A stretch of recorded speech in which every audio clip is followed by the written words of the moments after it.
Di tengah pandemi dalam Sapa Indonesia Pagi, kita masih bersama Dr. Uci yang akan menjawab pertanyaan Anda. Ada penelpon Ibu Maria dari Bali. Selamat pagi, Ibu Maria. Selamat pagi. Pagi, Bu Maria. Silakan, Bu Maria. Iya, Dr. Yuli. Selamat pagi. Saya Bu.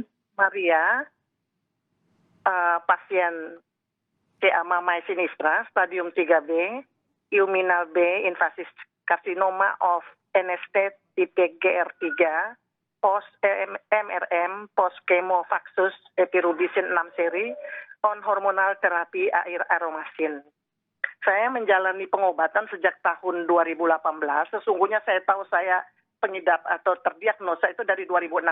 2016 ke 2018 saya lebih banyak menggunakan Hermal. Di tahun 2011 baru saya terlibat dengan pihak medis. Nah, itu berarti mulai dengan biopsi, kemo, dan bla bla tadi seperti yang sudah saya sebutkan. Dalam perjalanan pengobatan, saya sangat memproteksi saya punya badan dan juga dengan olahraga-olahraga ringan. Namun di bulan Juli kemarin, saya ada sedikit kena batuk, dahak, dan kemudian saya minum obat. Saya selain mengkonsumsi AI aromasin, juga saya mengkonsumsi obat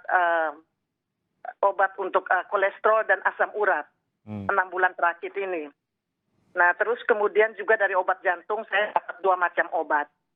Nah, selain itu, ketika saya kena batuk itu saya dapat beberapa macam obat, lalu dilanjutkan saya juga sempat kena herpes zoster. Itu saya dapat aciclovir 100 butir. Nah, pasca itu saya disarankan untuk bertemu dengan dokter di psikiatri. Terus saya tanya, kenapa saya harus ke polipsikiatri? Apakah saya ada menunjukkan sedikit gejala yang kurang baik? Dia bilang, tidak, ibu perlu ngobrol-ngobrol supaya ibu dapat move on gitu. Ada masalah-masalah yang ibu perlu sampaikan. Saya bilang oke. Setelah saya ke poli, saya dapat lagi beberapa macam obat. Jadi berarti saya minum begitu banyak obat. Sementara itu saya juga bertemu dengan beberapa teman-teman yang juga menggunakan terapi Hop Hop Poporubotono dan terapi Ping Suai Kung. Memang setelah saya melakukan terapi ini, saya tadi malam badan saya agak panas, dokter. Nah, izin mohon edukasinya buat saya, sumbang sarannya. Terima kasih, Dr. Yuli. Oke, baik. Terima kasih, Ibu Maria. Bagaimana agar Ibu Maria ini kondisinya bisa lebih baik dan mengatasi, ini ada berbagai penyakit yang memang dialami oleh Ibu Maria ini. Bahkan tadi sudah dikatakan Ibu Maria, diajak untuk lebih kepada mungkin lebih ke mindsetnya juga ya yang diatur agar bisa lebih melangkah menuju kondisi yang lebih sehat begitu. Dr. Uci, mungkin ada saran juga untuk Ibu Maria? Baik, Bu Maria, selamat. Ibu luar biasa semangatnya dan sangat peduli akan kesehatan tubuhnya gitu. Saya salut.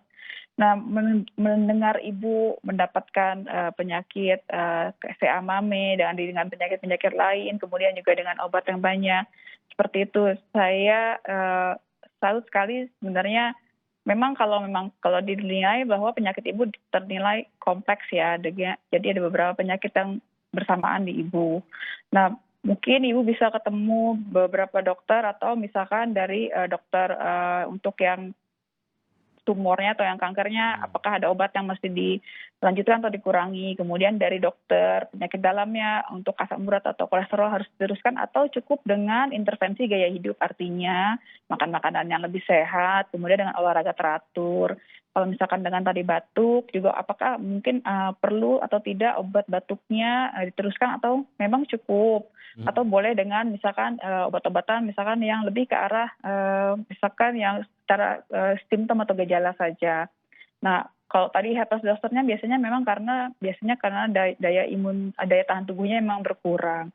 Untuk psikiatri memang cenderung, pengetahuan saya mungkin orang-orang agak kaget kalau memang disuruh ke psikiatri ya. Tapi sebenarnya dokternya sudah melihat Ibu secara keseluruhan bahwa Ibu membutuhkan dukungan secara baik moral maupun fisik untuk Ibu yang menderita penyakit yang sekian banyak ini gitu. Seperti itu. Jadi kalau memang misalkan mungkin juga boleh ke arah pendekatan ke arah agama, kemudian olahraga teratur, apapun itu yang Ibu mau lakukan yang bisa pelan-pelan dilakukan secara teratur ya, per minggunya dilakukannya. Jadi bisa sih untuk mendukung kesembuhan atau lebih Ibu berasa lebih sehat, seperti itu.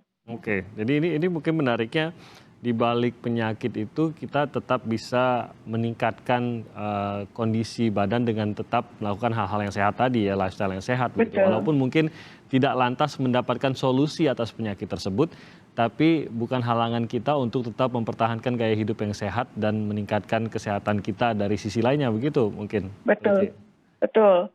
Seperti itu. Jadi Ibu Maria sadar gitu apa yang akan dilakukannya supaya badannya tetap sehat. Jadi dia tetap mencari dan tidak menyerah. Itu suatu yang baik gitu. Untuk perasaan yang tetap semangat itu suatu yang baik seperti itu. Biasanya kalau mungkin kalau misalkan pasiennya cemas, depresi itu kan biasanya memperburuk keadaan atau penyakitnya seperti itu. Ya, semoga ini bisa mendukung kondisi kesehatan Ibu Maria juga menuju kesembuhan. Baik, terima kasih untuk Ibu Maria yang sudah menelpon kami dan bertanya langsung kepada Dr. Uci dan juga tadi para pengirim pertanyaan melalui Instagram. Kami juga berterima kasih kepada Dr. Yuli Suciati, spesialis kedokteran fisik dan rehabilitasi yang sudah menjawab pertanyaan-pertanyaan yang kami hadirkan pada hari ini. Dr. Uci, sehat terus dalam bertugas, selamat bertugas kembali. Terima kasih, selamat pagi. Selamat pagi, terima kasih sekali lagi Dr. Yuli Suciati. Dan saudara, kami besok juga akan menghadirkan dokter spesialis, ada dokter spesialis paru yang akan kami hadirkan. Bersama kami di segmen Sehat di Tengah Pandemi. Segmen ini akan membahas masalah seputar kesehatan yang bisa menjadi referensi Anda saat Anda mungkin masih ragu untuk ke rumah sakit karena COVID-19. Anda dapat melayangkan pertanyaan melalui Instagram Sapa Indonesia di @sapaindonesia_kompas.tv sehari sebelum tayang.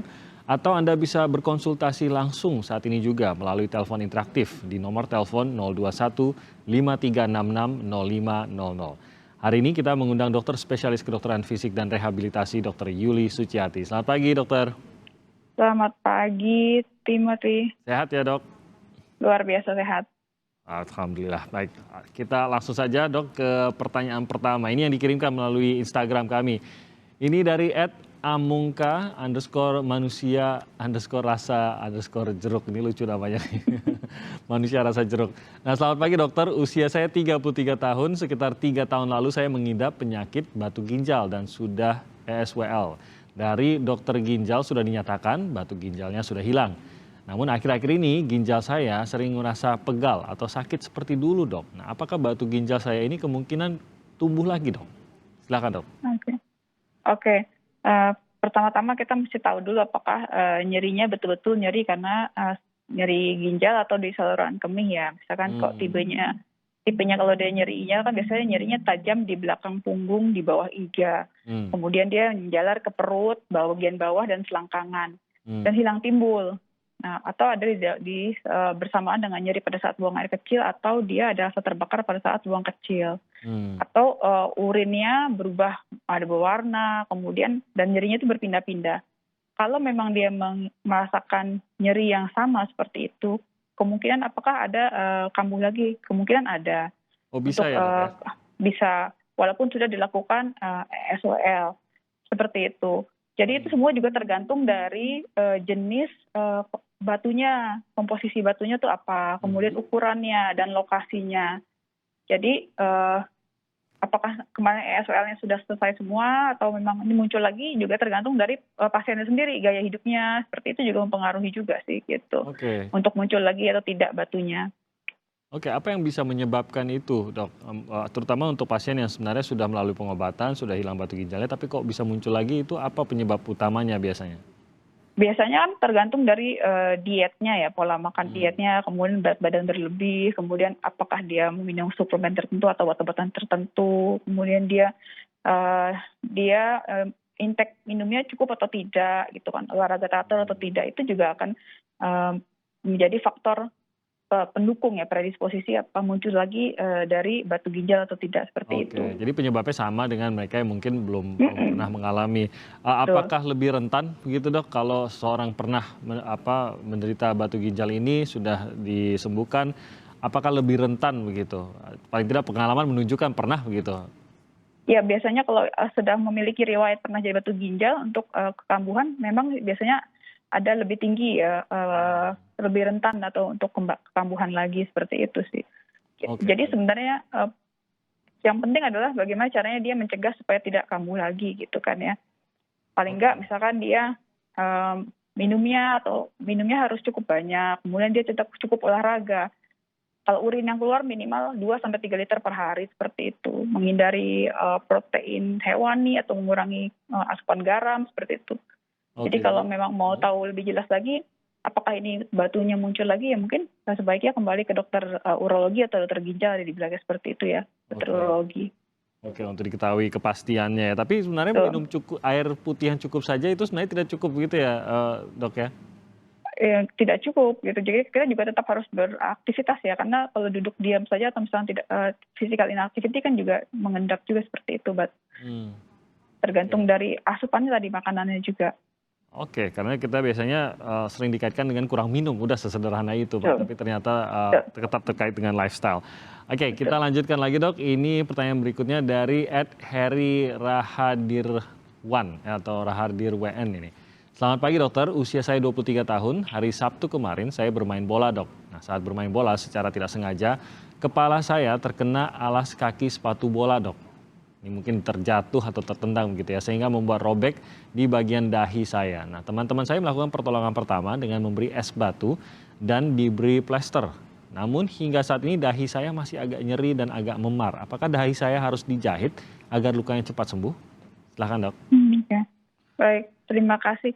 Jadi kalau misalkan luka, ini kan biasanya lukanya karena ada trauma terus robek kan, lukanya robek. Nah, kita mesti lihat dulu lukanya, dasar lukanya itu bersih atau tidak. Ada nggak kotoran, tadi kena sepatu ya, misalkan pasir atau tanah yang masuk, apakah sudah dibersihkan. Kalau memang masih nyeri, sebaiknya memang datanglah ke dokter untuk dilakukan penilaian dari lukanya sendiri. Kemudian apakah luka ini bersih, apakah ini perlu dijahit atau tidak gitu, ataukah memang cukup ditutup pasal seperti biasa. Nah, itu yang bisa dilakukan supaya tidak terjadi infeksi dan menjadi faktor atau jadi perlambatan untuk penyembuhan lukanya. Tadi kalau pada dasarnya kalau misalkan lukanya ringan, kalau lukanya ringan itu biasanya sih sekitar mungkin sekitar minggu kedua keempat itu sudah mulai menutup gitu kan ya, sudah mulai menutup harusnya gitu. Kalau lukanya ringan dan bersih. Gitu.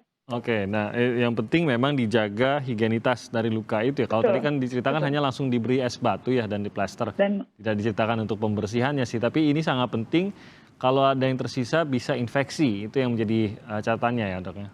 Betul, dan satu hal lagi ini adalah luka karena terkena benturan juga kan, tertendang dari sepatu, itu juga mesti diperiksa apakah nanti ada hal-hal lain yang misalkan akibat dari benturan tersebut seperti itu. Walaupun ini sudah sekitar 4 hari sebelumnya. Oke, tapi ini ke puskesmas saja mungkin sudah mencukupi begitu ya untuk pertolongan pertamanya ya, Dok ya.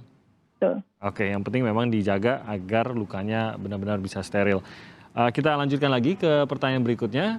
Ini dari @sintiakumala_95. Pagi dokter, ibu saya usia 68 tahun. Ibu saya pada 18 September lalu baru saja keluar dari rumah sakit.